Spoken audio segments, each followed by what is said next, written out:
You walk through the front door after a long day. Before you've even had a chance to sit down, someone asks what's for dinner. Another person needs help finding something. Phone buzzes with a text asking if you can do a favor. But before you know it, you're solving problems, answering questions, making decisions, and taking care of everyone else's needs. Again, and somewhere before answering the questions, solving the problems, and making sure everyone else is okay, you stopped checking in on yourself. You became so focused on carrying everyone else that you barely noticed how heavy your own load had become. And maybe you've caught yourself wondering, why does everyone expect so much from me? It can feel like somewhere along the way, people just decided that you would be the one to carry it all. The dependable one. The one everyone counts on. The one who somehow always figures it out. But what if I told you these expectations usually don't appear overnight? They grow, one interaction at a time, one habit at a time, one pattern at a time. And today, I want to show you how those patterns quietly shape your relationships. Because once you understand them, you'll also understand how to begin changing them. I'm Keisha Golder, the creator of the Life Purpose Makeover, and we're taking the journey from simply existing to intentionally creating a life that feels like yours. If what I just described feels familiar, I want you to know, of course, you are not alone. There are many of us out here. And more importantly, there is nothing wrong with you. Today isn't about blaming the people in your life. It's about understanding the relationship patterns that may have been shaping your life for years without you even realizing it. Because once you understand them, you can begin changing them. Today, we're continuing our journey through the Life Purpose Makeover, and we're taking a closer look at step 4, my relationship as it relates to why you always put yourself. One of the things that I've learned is that the relationships we have with other people often reveal the relationship we're having with ourselves. So by the end of today's conversation, I want you to understand why people can begin expecting so much from you, how those expectations are built over time, and how becoming aware of your own relationship patterns gives you the opportunity to create healthier ones. Because awareness isn't about blame, it's about understanding. And understanding is where transformation begins. So let's get back to the question that brought you here. Why does it feel like everyone expects so much from you? Is it because people have become more demanding? Or is it something else happening that most of us never stop to think about? I want you to consider this. Have you ever known someone who's always early? After a while, you don't even think about it anymore. You expect them to be early, right? Not because they told you to expect it, but because they consistently show you that's who they are. Our relationships work the same way. If you're always the one who says yes, people begin expecting yes. If you've always been the one who solves problems, people begin expecting you to solve problems. If you've always been the one who checks in first, people begin expecting you to reach out. Not because they're trying to take advantage of you, but because that's become normal. Now, I want to be really clear about something. This isn't about blaming you, and it's not about pretending that people hadn't taken advantage of your kindness or failed to appreciate everything that you've done. Those things can absolutely be true. But today, I want us to take a deeper look, because one of the things I've learned is this. People adapt to what becomes normal in a relationship. Think about it for a second. When something happens once, it feels special. When it happens over and over again, it begins to feel expected. So what started as, can you help me this one time, slowly becomes, can you take care of this? Not overnight, not intentionally, just gradually, until one day you find yourself wondering, how did I become the person everyone depends on. Imagine you set the dinner table every night. The first night, someone thanks you. A week later, everyone else assumes you'll do it. A month later, no one even notices it happened. Not because they're intentionally being inconsiderate, but because what was once appreciated has quietly become expected. Relationships often work the very same way. So here's what I'd love for you to think about. What have I been doing consistently that people in my life now believe it's simply a part of who I am? Don't rush the answer. Just notice what comes up. Here's what I've learned. Expectations are simply repeated experiences that have become normal. That's why this conversation isn't really about changing everyone else. It's about becoming aware of what has quietly become normal in your relationships. By now, you might be thinking, okay, Keisha, I understand how expectations are created, but why do I keep showing up like this? That's the question I really want us to explore. Because I don't believe any of us woke up one day and decided to spend our lives putting everyone else first. I think something much quieter happened, little by little. Without even realizing it, you became the person everyone could count on, right? Maybe you became the dependable one, the first one people called, the one who always figured things out, the one who always kept the peace, the one who made sure everyone else was okay. And at first, those things probably felt good. Being dependable is a beautiful quality. Being generous is a beautiful quality. Being someone people can trust is a beautiful quality. I do not deny that. None of those things are the problem. The problem is when the qualities slowly become the expectation. And those expectations become the role that you believe you have to keep playing. And maybe you didn't even realize that it was happening. One day you just looked up and couldn't remember the last time you made a decision based off of what you needed. Somewhere along the way, being available became more familiar than being honest.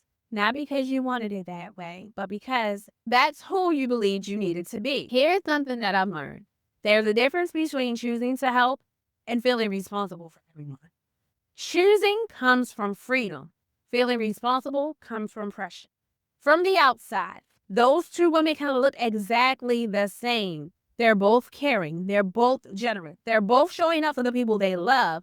But internally, their experiences are completely different. One helps because she wants to. The other helps because she doesn't know how not to. And that's an exhausting way to live. The next time someone asks for a favor, I want you to pay attention to what happens before you answer. Do you pause long enough to ask yourself, do I actually have time for this? Do I have the energy? Is this something I genuinely want to do? Or does it just come out before you've ever checked with yourself? For many women, that response has become automatic. Not because they're weak, not because they don't know how to set boundaries, but because they've spent so long believing that saying yes is what makes them a good daughter, a good friend, a good partner, a good mother. I remember talking with a woman who said, people don't even ask anymore. They just assume I'll do it. So I asked her, when was the last time you told them that you could? She stopped, thought about it. Then she quietly said, I honestly don't remember. That wasn't a moment of failure. That was a moment of awareness, because you can't change something that you've never stopped to notice. So let me ask you something. If you stop saying yes to everything, who are you afraid you would disappoint? And maybe the hard question is, who are you afraid they would think you are? Take a moment with that, because your answer may reveal more than you expected. You are not the role you are playing. Being dependable is not your identity. Being the fixer is not your identity. Being everyone's emotional support isn't your identity. Those are ways you've learned to show up in relationships. They are not who you are. And if they were learned, they can be unlearned. Now, after hearing all of this, you might be wondering, so what do I do now? Do I stop helping people? Not at all. This has never been about becoming less caring. It is all about becoming more intentional, because there's a difference between giving because you choose to and giving because you don't feel like you have a choice. Healthy relationships aren't built on one person constantly carrying everyone else. They're built on honesty, mutual respect, clear communication, and healthy boundaries. Not the kind of boundaries that push people away. The kind that allow people to know the real you. The version of you that has needs. The version of you that gets tired. The version of you that sometimes needs support too. Because pretending you never need anything doesn't strengthen a relationship. It slowly weakens it. Not because people stop loving you, but because they never get the opportunity to know the whole you. The saddest part isn't that everyone expects so much from you. It's that somewhere along the way, you started expecting it from yourself too. You stopped asking, what do I need? And started asking, what does everyone else need from me? So, even when no one was asking, you were already carrying the weight.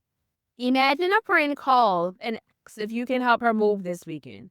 A few years ago, your answer might have been immediate, with an of course, right? Even though you were exhausted, even though you already had plans, even though your body was asking you to slow down.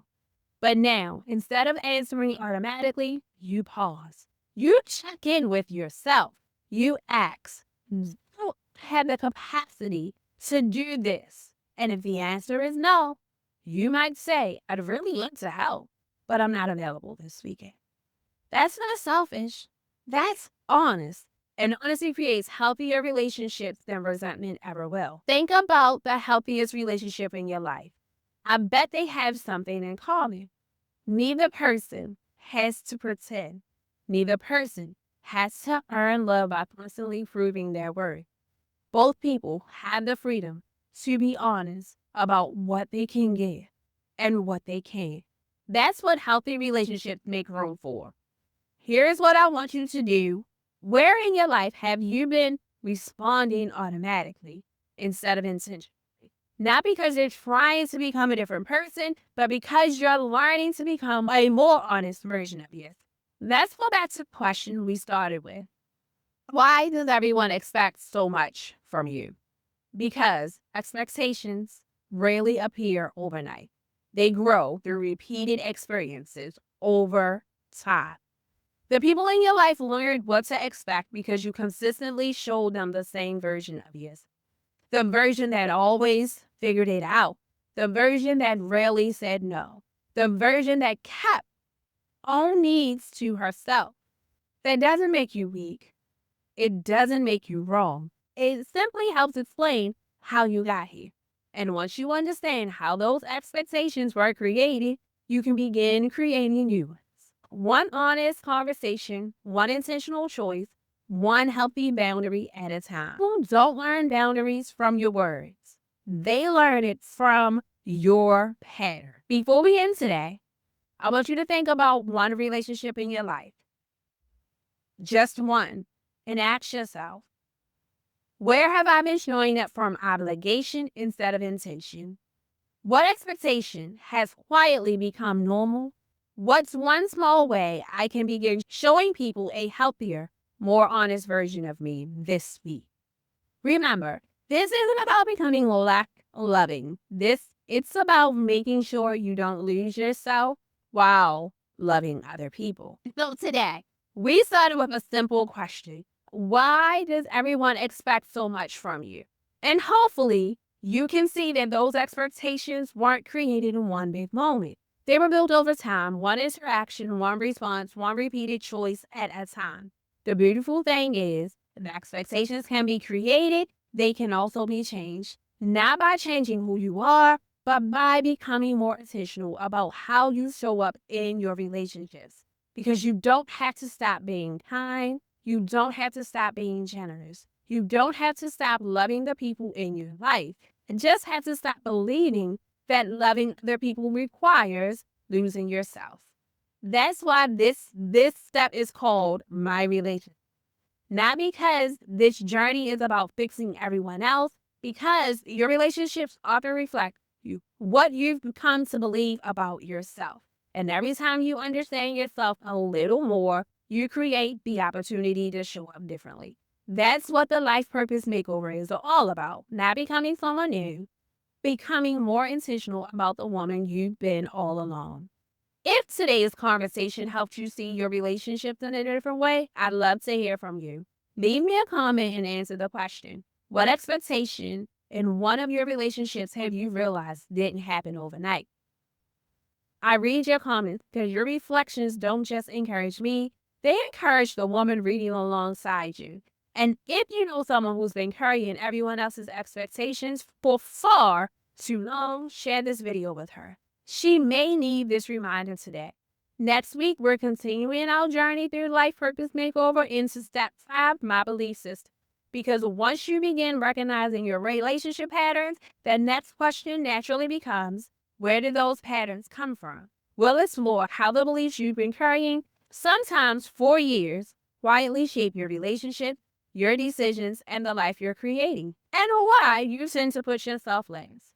It's not about changing the way you see yourself. I think it's going to change the way you see yourself, and I can't wait to share it with you.